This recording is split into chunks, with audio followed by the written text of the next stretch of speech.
Hey, buddy, come on, man. It's starting to stink over here. How about a courtesy flush?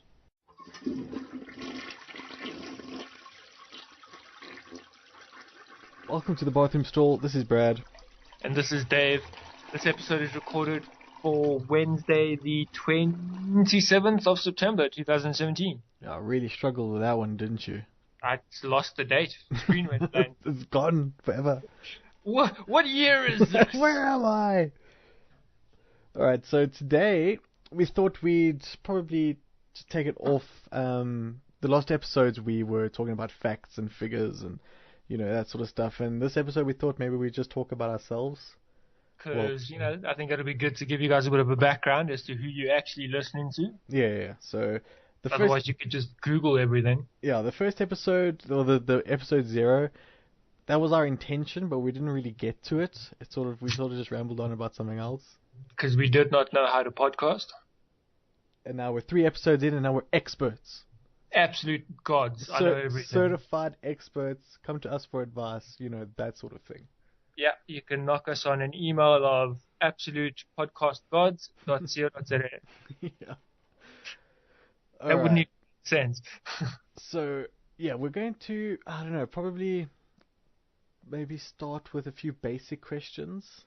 Yeah, I'll start the first one. Brad, okay. How old are you? I am currently 26 years old. That's crazy. That's old. Yeah. Yeah. And you are obviously 27. I am. By a few months, yeah? Yeah, like 6 months older than I am. So listen to me, Brad. I am the wise one. Yeah, he's got those, that extra experience. Yeah. In the body. Okay, so I think a lot of the questions are going to be the same answer for us because we grew up together, pretty much. Yeah. What area do we live in? Well, okay, whatever. I currently live in the Valtervreden area in Johannesburg. Yeah, so that's not the same. That's not true. Yeah. All right, so I live in Horizon View. Yeah, that's up the hill. Yeah, in Rudeport, Johannesburg. Yeah, on the Busrand, bro. Busrand, yeah. Yeah.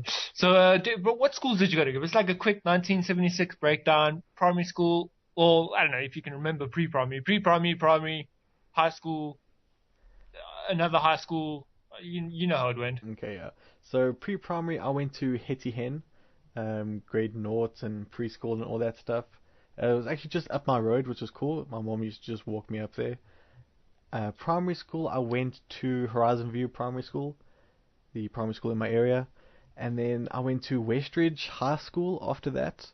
Yeah, which is quite a distance from Horizon View Primary. Yeah, literally sharing a fence.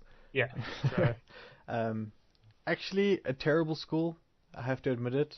Was not great. It was not great, terrible. No. I only did 2 years there, then I went to LaSalle College in Discovery. Okay.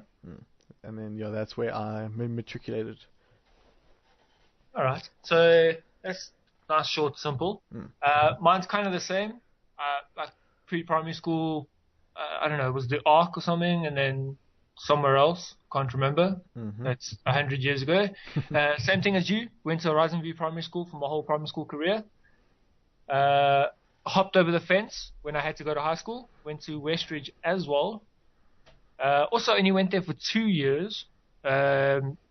Just what a piece of shit school. It's like my older brothers went there and it was like fantastic, like it was sport still events. Okay. The whole school was like behind, sports events and stuff like that. Yeah. And we get there and it's, just shit. So went there for 2 years as well. Then you left, you went to LaSalle College. I went to like I wouldn't say community college, South Gauteng, like a technical college. Technical college, yeah. Yeah, I went to a technical college, did a few things there. Then I went to another technical college, did another few things there, believe it or not, some mechanical engineering stuff. Did not finish that completely though. Got really lazy. Then what happened after that? I left that. And started working, but then studied while I was working as well. Did the network stuff, IT, A+, N+, all that jazz. Okay. Yeah, then after school, I went to CTU, which is a computer training college, where I did 2 years of graphic design and web design. And you really enjoyed that? I did. I really did enjoy that. And then I spent 4 years doing it as a job, or almost 5 years, and then yeah, it's got a bit boring. Okay. And then, as I know, you've then changed your jobs and you've come to work with me. Yes, yeah. So we spent almost a year working together.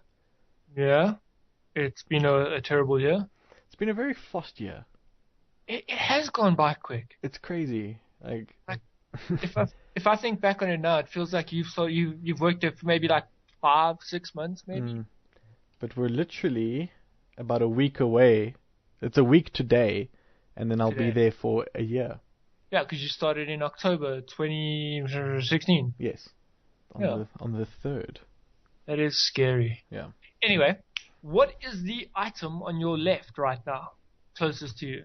It is a box containing Cards Against Humanity cards. Ooh, that's a good item. Yeah. That's not half bad. Yeah. What is closest to your right? To my right is a coffee mug which had Milo in it. So it's a Milo mug. A Milo mug, yeah. And just past that, something I found in my mom's like old photo boxes the other day. It is an official Rugby World Cup 1995 commemorative medallion, gold. That's pretty cool. Very cool. I was trying to do a bit of research on it, but I couldn't really find anything on it. Hmm. Yeah, I'll show you at work tomorrow. Yeah, awesome. Yeah. Cool. So then we'll move quite along because I know our hobbies and that were quite similar growing up as well. Yeah, Playing a lot of paintball and that. ton of paintball. Yeah, ton of paintball. Like occasionally we did some live. It was just paintball. Yeah, I was actually thinking about it, how obsessive it was. Borderline like crazy. Mm. So that leads me to my next question. What is your current hobby, Brad? Right now I'm playing paintball. What? Get Yeah, out of here. it's unbelievable, yeah. That is new. So new. I find it very interesting how the difference between then and now is. Yo, then we were like 16, 17? Yeah, I think we started when we were 16 and then played until we were 18. Yeah. I think. Shout out to our parents for funding that. Yeah. Realizing it now, that's a lot of money. That's what I wanted to say. Like, I had all the top of the range stuff back then, and now I'm like scraping for, spares. Because you got to pay for it yourself. You got to pay for it yourself, yeah. But things have actually become a lot cheaper, I feel. Yeah. In what way? Paint obviously is a lot cheaper, I feel, Yeah. than it was back then. And I feel that because there's a lot more variety of guns Okay. or So more paintball like markers, I think there's more competition. So more competition in the market. yeah, so things are just slightly cheaper. Okay, that's interesting. Mm. What like league are you playing at the moment? Is there a league? Are you just playing in the bush? What's happening there? Yeah, we're playing the SARPL, which is the South African Regional Paintball League.